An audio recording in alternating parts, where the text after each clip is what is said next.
नमस्कार।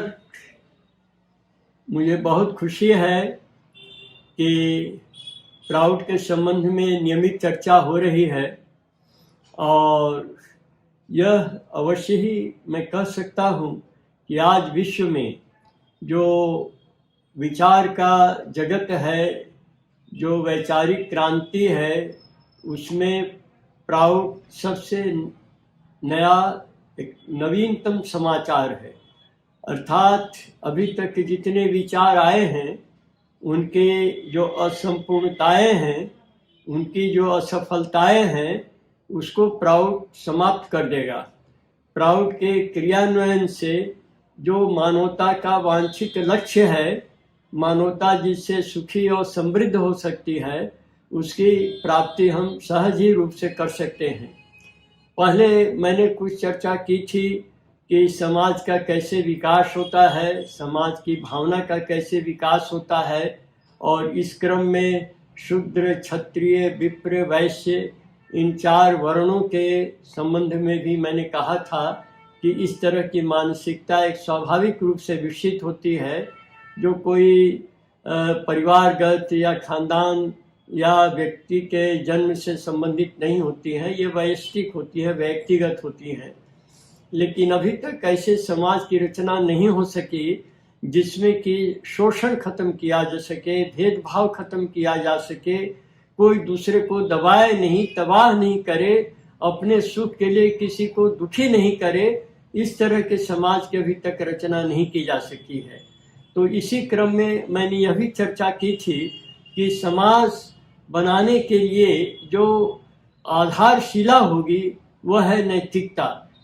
तो ये नैतिकता या नीतिवाद पर भी मैंने कुछ चर्चा किया था और इस चीज़ को स्पष्ट किया था कि जब तक नैतिकता का स्तर, नैतिक मान जब तक दृढ़ नहीं होता है, जब तक लोग उसके ऊपर निष्ठापूर्वक नहीं चलते हैं, अनुशीलन करते हैं, तब तक समाज का सही गठन संभव नहीं है। और इस संबंध में अन्य भी कई बातें आई कि समाज को ये अगर रचना करनी है तो हमको हर तरह से अपने आचरण पर ध्यान रखना पड़ेगा। आचरण की शुद्धि अत्यावश्यक है।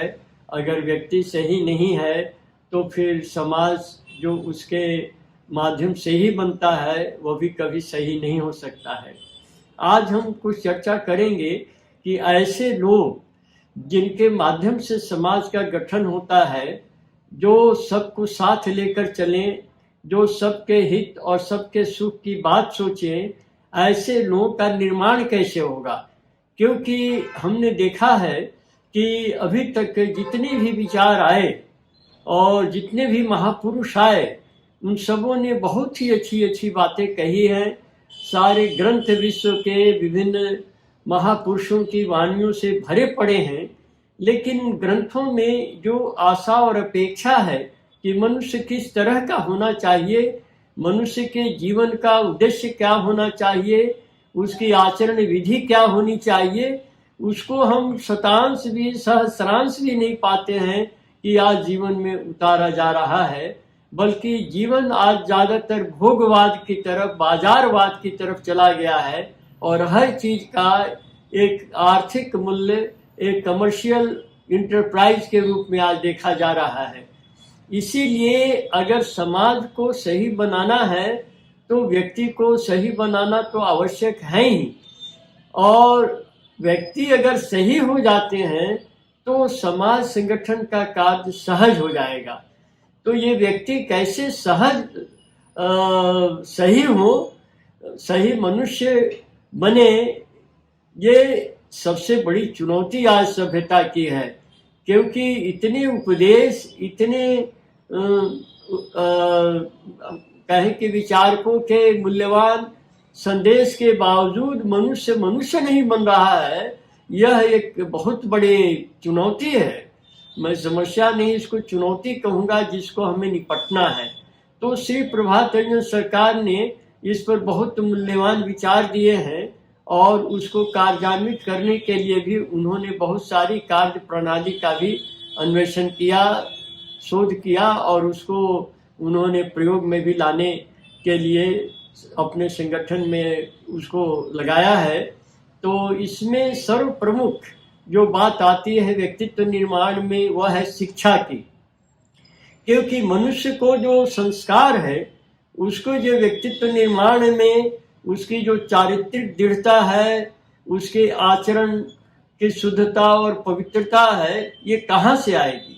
ये संस्कार उसको कौन देगा? तो इसमें शिक्षा का सबसे महत्वपूर्ण योगदान है। अगर शिक्षा बच्चे को शिशु काल से सही नहीं मिलती है, तो बड़ा होकर के वो एक सज्जन, एक जिम्मेदार नागरिक की भूमिका भी नहीं निभा सकता है। तो इसीलिए शिक्षा में हम लोग 3 चीज़ों को मुख्य रूप से पाते हैं, जो शिक्षा में जिनका महत्वपूर्ण उपयोग है। एक तो बच्चा है जो शिशु काल से ही जिसको शिक्षा दी जा रही है, और विभिन्न स्तरों पर शिक्षा का क्रम चलता रहता है। शिशु अवस्था में, फिर बाल अवस्था में, फिर किशोर अवस्था में, फिर युवावस्था में, प्रौढ़ावस्था में और वृद्धावस्था में भी आदमी हमेशा ही कुछ न कुछ सीखता रहता है। कोई जीवन में ये कभी दावा नहीं कर सकता कि उसको अब कुछ सीखने के लिए नहीं बचा है। जीवन कभी भी ऐसे बिंदु पर नहीं आएगा कि कोई सोच ले कि बस मैंने सब कुछ सीख लिया है, मेरा जीवन सर्वांग सुंदर हो गया है। इसीलिए हर व्यक्ति को कुछ न कुछ सीखने का संयोग हमेशा बना रहता है। तो एक तो ये शिक्षार्थी विद्यार्थी हुए, दूसरा अभिभावक उनके हुए, माता पिता हुए, परिवार हुआ, और तीसरा जो शिक्षक हैं, जो ज्ञान देते हैं, जो पढ़ाते हैं, बच्चों को विभिन्न तरह से उसके व्यक्तित्व का निर्माण करते हैं। ये 3 बहुत ज़बरदस्त पक्ष हैं शिक्षा के। तो इन तीनों पर ही हम कुछ न कुछ चर्चा करेंगे, जिससे कि यह स्पष्ट हो कि एक शिक्षा हमारी सही होने पर ही हम अच्छे व्यक्तित्व के निर्माण की आशा रख सकते हैं। जो उपदेश हैं उनका अनुशीलन जीवन में हो, यह शिक्षा के माध्यम से ही संभव है। तो सबसे पहले तो ये देखें कि जिस बच्चे के लिए शिक्षा की व्यवस्था की जाती है, वो बच्चे का किस प्रकार से उसके व्यक्तित्व को उभारा जाएगा या उठाया जाएगा। तो श्री प्रभात रंजन सरकार जी ने इस संबंध में कहा कि शिक्षा का मूल उद्देश्य होना चाहिए शिशु के मन में या शिक्षार्थी के, विद्यार्थी के मन में ज्ञान की भूख को जगा देना। अगर ज्ञान की भूख उसके अंदर जग गई कि मुझे और जानना है, मुझे कुछ सीखना है, और यह बल्कि वो सोच ले कि मैंने अभी कुछ भी नहीं सीखा है, मुझे तो केवल सीखना ही है, तो वो निश्चित रूप से उसके व्यक्तित्व का एक धनात्मक विकास होगा, एक सकारात्मक विकास होगा, और जीवन में किसी ऊंचाई को छू सकता है। इसीलिए शिक्षा का मूल उद्देश्य ये मन में रखना होगा कि बाल मन में या विद्यार्थी के, शिक्षार्थी के मन में ज्ञान की भूख जगाना है। इस संबंध में यह भी बात आती है कि क्या शिक्षा अर्थकरी नहीं होनी चाहिए, ये आर्थिक उपार्जन का माध्यम नहीं होना चाहिए। जैसा कि आजकल हम पाते हैं कि आजकल की शिक्षा में क्या हम पाते हैं, ये देखते हैं कि जो विद्यार्थी हैं, जो शिक्षार्थी हैं, उनके ऊपर चाहे परिवार का, माता पिता का हो या शिक्षक का हो, यह दबाव रहता है कि वो कैसे इम्तहान पास कर जाए, नंबर अच्छा ले आए, ताकि वो अच्छी नौकरी पा सकता है, ताकि उसको एक अच्छा काम मिल सकता है, अच्छा धन उपार्जन कर सकता है। अब यह जो दबाव है शिशु के मन के ऊपर या युवक के मन के ऊपर नंबर लाने का, पास करने का, इसमें शिक्षक बहुत तरह के तरीके अपनाते हैं या माता पिता भी अपनाते हैं। जैसे बच्चे को डांटा जाता है या बच्चे को ये कहा जाता है कि इसको रट लो, तुमको नंबर लाना है बढ़िया। तो अब बच्चा डर से डांट से, फटकार से, दबाव से कुछ चीज़ों को रट लेगा, याद कर लेगा, लेकिन जब परीक्षा खत्म हो गई तो उसके बाद वो डर भी खत्म हो गया और शिक्षा के विद्यालय का कक्षा में जाने का भी भय नहीं रहा। तो उसके बाद वो जो कुछ भी सीखा रहता है सब भूल जाता है। यो एक बार वो फुटबॉल के मैदान में गया और इसने किक लगाई फुटबॉल में, और किक के साथ उसके सारी शिक्षा में प्राप्त सारा ज्ञान भी समाप्त हो जाता है। इसीलिए बच्चे को या जो भी विद्यार्थी हैं उनको डरा के, धमका के, या केवल इस उद्देश्य से कि उसको नौकरी पाना है, उसको धन उपार्जन करना है, केवल इसी उद्देश्य से उसको शिक्षा नहीं दी जानी चाहिए। शिक्षा का उद्देश्य ये होना चाहिए कि वो एक अच्छा नागरिक बने, एक अच्छा व्यक्ति बने, एक मैन मेकिंग मिशन ये होना चाहिए शिक्षा का। और श्री प्रभात रंजन सरकार जो मेरे मार्गदर्शक, मेरे पूज्य गुरु रहे, उन्होंने जब मैं विद्यार्थी था तो उन्होंने मुझे कहा कि तुम अच्छे प्रोफेशनल बनो, अच्छा तुम इंजीनियर, मैं इंजीनियरिंग का विद्यार्थी था उस वक्त, तो तुम अच्छा इंजीनियर बनो तो मुझे बड़ी खुशी होगी, लेकिन उससे ज़्यादा खुशी होगी तुम अच्छे मनुष्य बनो। तुम इंजीनियर के रूप में फेल कर जाओ लेकिन मनुष्य के रूप में तुम्हें फेल नहीं करना है, किंतु मैं चाहता हूँ कि तुम इंजीनियर के रूप में भी सफल हो और मनुष्य के रूप में भी सफल हो। मतलब कि हमारा जो अर्थकरी ज्ञान है जिससे धन उपार्जन करते हैं, जरूर हम उसमें सफल हो, जरूर आगे बढ़ें, लेकिन जो एक आदर्शवाद है, जो मन को ऊंचा उठाने वाली जो भावनाएं हैं, जो मार्गदर्शक तत्व हैं, हम उनसे निरपेक्ष होकर के, उनकी अवहेलना करके, केवल कुछ पढ़ करके पैसा कमाने की तरफ हमारा मन नहीं जाना चाहिए।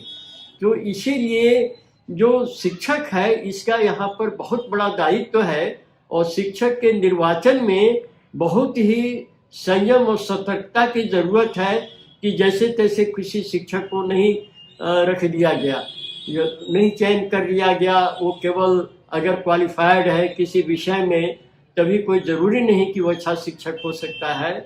अच्छे शिक्षक में बहुत सारे गुण चाहिए, नेतृत्व के गुण चाहिए, व्यक्तित्व उसका विकसित हो, चारित्रिक दृढ़ता हो, धर्म निष्ठा हो, सेवा परायणता हो, ये सारे गुण उसके भीतर जब मौजूद हैं तभी वो छात्रों के अंदर भी इन गुणों का समावेश कर सकता है। इसीलिए शिक्षक चयन में इस बात को ध्यान रखना होगा कि बच्चे की आवश्यकता क्या है, विद्यार्थी चाहता क्या है, उसके अनुसार जो है वो शिक्षा देगा, न कि अपनी चीज़ों को थोपेगा, अपने विचारों को, अपनी मान्यताओं को, अपनी आस्थाओं को। और शिक्षकों में भी बहुत तरह के दल, बहुत तरह की गुटबाजी, राजनीतिक भी क्षेत्र में बहुत लोगों का संपर्क, इन चीज़ों से शिक्षकों को परहेज करना पड़ेगा। उनको एक आदर्श शिक्षक बनने के लिए स्वयं एक आदर्शवान व्यक्तित्व का निर्माण, अपना व्यक्तित्व को एक आदर्श व्यक्तित्व के रूप में रखना होगा, तभी जाकर के वो अच्छी वो शिक्षा दे सकते हैं। और साथ साथ ये भी देखना होगा कि जैसे शिशु मन है, बच्चे का मन है, तो खेल कूद से और कहानी से ज़्यादा प्रभावित होता है, तो इसीलिए खेल कूद और कहानी के माध्यम से उसको शिक्षा देंगे, उसी के माध्यम से उसको सिखाएंगे, उसको व्यक्तित्व को निखारेंगे। इसी के द्वारा भूगोल का ज्ञान, कहानी के द्वारा इतिहास का ज्ञान, इन चीज़ों को देंगे। और जब वो थोड़ा बड़ा होता है, जब युवक होता है, तो बड़े सपनों में घूमता है, मैं ये बनूंगा, वो बनूंगा, न्यूटन बनूंगा, विश्वेश्वरैया बनूंगा, मैं कबीर बनूंगा, नानक बनूंगा, बहुत ही आदर्श की उसके अंदर बात रहती है। तो इन चीज़ों पर ध्यान रखते हुए शिशु का मन को उस तरह से वो नियोजित करेगा जिससे कि उसका मन उस दिशा में निरंतर प्रगति करता रहे और एक अच्छा मानव बन करके, मनुष्य समाज का एक संपत्ति बन करके वह समाज में विचरण करे और इस काम में वो सफल हो जाए। यह शिक्षक का प्रमुख दायित्व है। और तब कहा जाएगा कि उन्होंने सही शिक्षा, सच्ची शिक्षा विद्यार्थियों को दी है। नमस्कार।